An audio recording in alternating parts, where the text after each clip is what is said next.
কেউ কথা রাখেনি। ৩৩ বছর কাটলো, কেউ কথা রাখেনি। ছেলেবেলায় এক বষ্টমী তার আগমনী গান হঠাৎ থামিয়ে বলেছিল, শুক্লা দ্বাদশীর দিন অন্তরাটুকু শুনিয়ে যাবে। তারপরে কত চন্দ্রভোগ অমাবস্যা চলে গেল, কিন্তু সেই বষ্টমী আর এলো না। ২৫ বছর প্রতীক্ষায় আছি।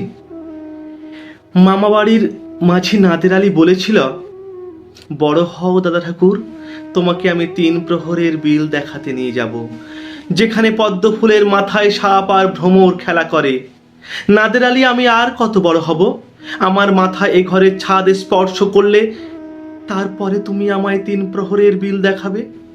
একটাও রয়্যাল গুলি কিনতে পারিনি কখনো। লাঠি লজেন্স দেখিয়ে দেখিয়ে চুষেছে লস্কর বাড়ির ছেলেরা। ভিখারির মতো চৌধুরীদের গেটে দাঁড়িয়ে দেখেছি ভেতরে রাস উৎসব। অবিরল রঙের ধারার মধ্যে সুবর্ণ কঙ্কন পরা ফর্সা রমণীরা কত রকম আমোদ প্রমোদে হেরেছে। আমার দিকে তারা ফিরেও চায়নি। বাবা আমার কাঁধে হাত ছুঁয়ে বলেছিলেন, দেখিস একদিন আমরাও। বাবা এখন অন্ধ, আমাদের দেখা হয়নি কিছুই।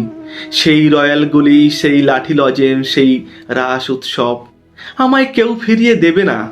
বুকের মধ্যে সুগন্ধি রুমাল রেখে বরুণা বলেছিল, যেদিন আমায় সত্যিকারের ভালোবাসবে সেদিন আমার বুকেও এরকম আতরের গন্ধ হবে।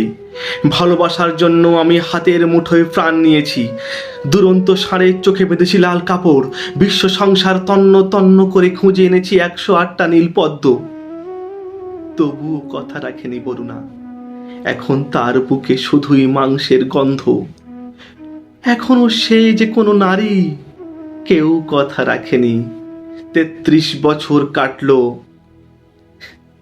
কেউ কথা রাখে না।